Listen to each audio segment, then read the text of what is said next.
안녕하세요. 승리하는 삶 여러분. 오늘은 5월 3일 위크 스터디입니다. 자, 이번 주 이제 7장과 8장으로 넘어가는데, 저 위크 스터디를 통해서 전반적인 부분을 구조로 다시 한번 보도록 하겠습니다.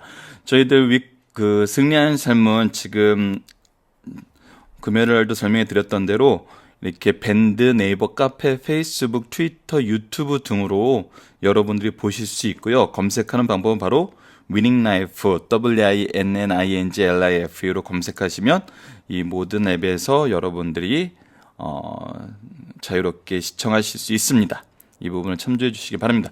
자, 오늘 간단하게 소개해 드릴 사진은 두 가지입니다. 이 두 가지는 바로 저희들 이번 주, 다음 주, 엄밀히 말하면 5월 한 달 동안 할 이 유대인의 축일에 관한 말씀 중에서 바로 이 초막절과 관련된 내용들입니다. 초막절과 관련된 내용인데, 이 초막절과 관련된 내용들에 대한 사진을 하나씩 보도록 하겠습니다. 우선 초막절에 관련된 이 말씀이 바로 레위기 23장 34절로 36절입니다.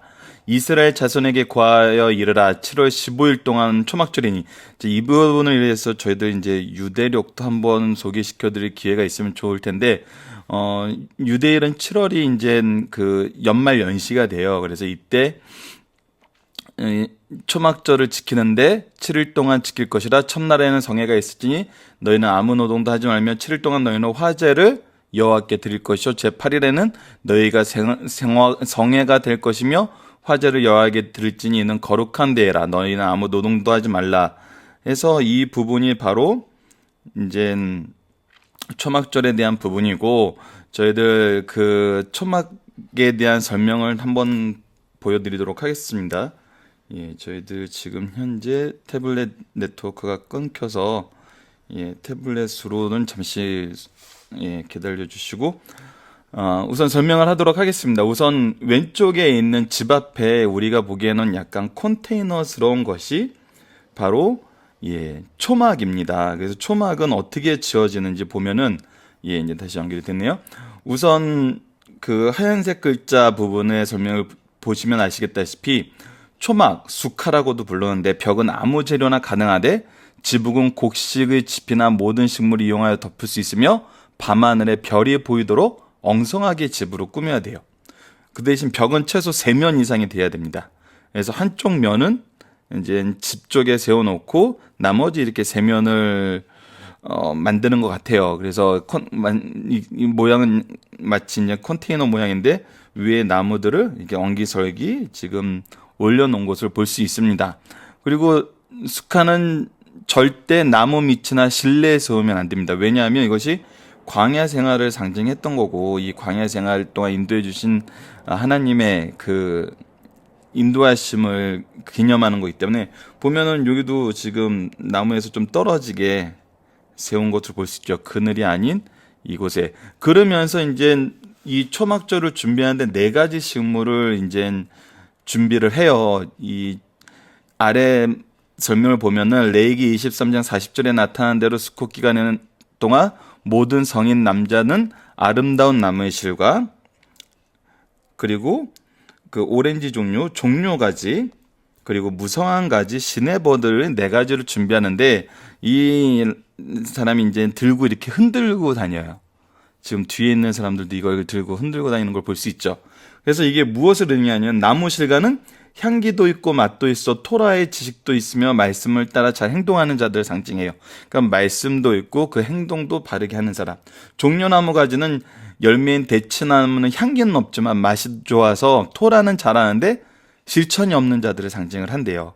무성한 가시는 열매는 맛은 없고 향기만 있어서 토라의 지식은 없지만 선행을 하는 부류를 지칭하고 있답니다.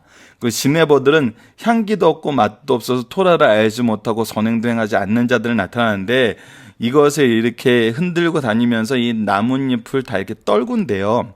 떨군 게 무엇이냐면, 이게 나의 죄를 회개하는 그런 의식이면서 내가 과연 이 네 부류의 사람 중에 어떤 사람인가 이렇게 생각하고 하나님 앞에 자기 자신들을 이렇게 돌아보게 하는 그런 의미가 있답니다. 그래서 이 초막절이 지금도 여전히 유대 지역에서는 이 전통 풍습으로 지켜지고 있고요.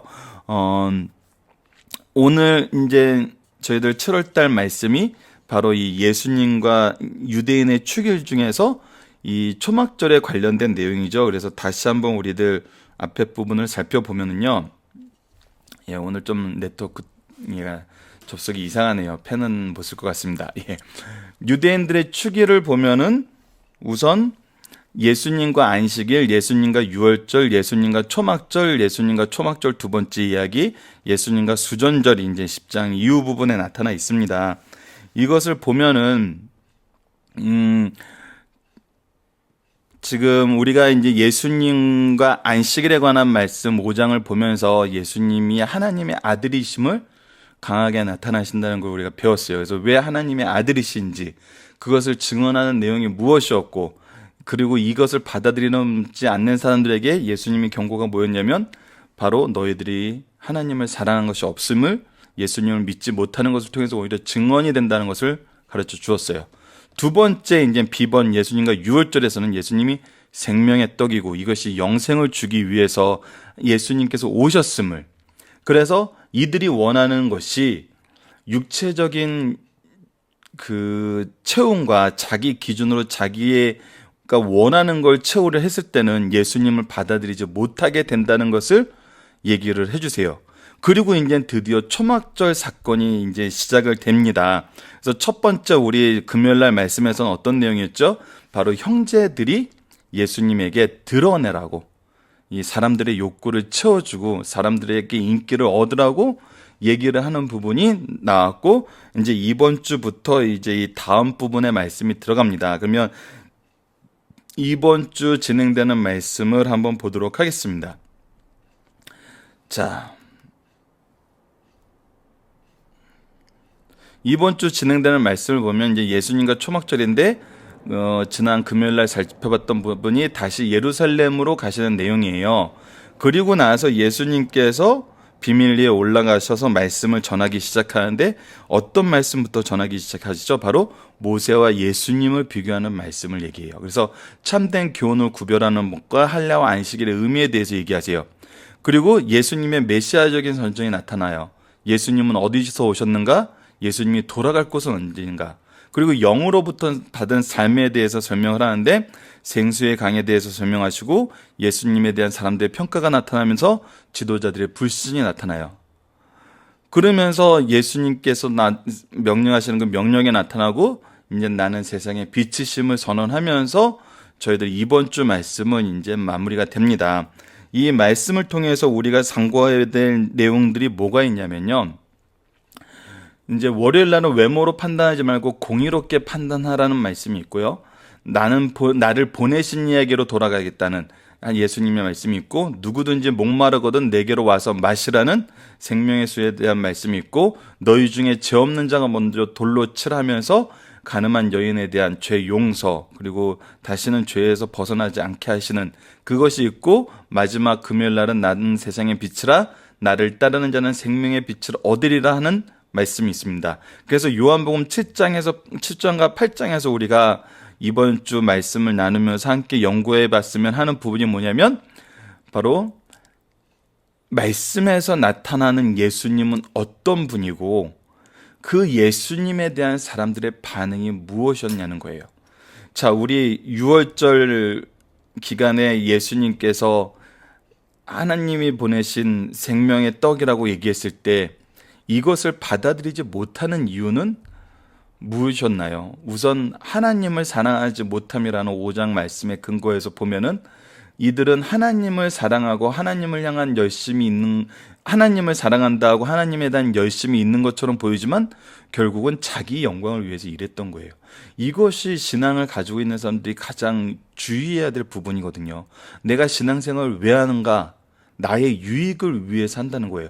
나의 유익도 하나님이 주시는 영생을 얻는 것이 나의 유익으로 삼은 것이 아니라 죄의 특징이 그랬던 것처럼 나의 기준으로 내가 원하는 것을 찾는 것이 바로 우리의 신앙생활의 모습이었고 이유였다는 거죠. 그렇게 됐을 때 우리가 정말 왜 이것이 안타깝고 잘못되고 우리가 돌이켜서 회개해야 되는 거냐면 이럴 때 나타나는 것이 예수님을 알지 못하게 된다는 거예요. 예수님을 발견해도 떠나가게 된다는 거예요.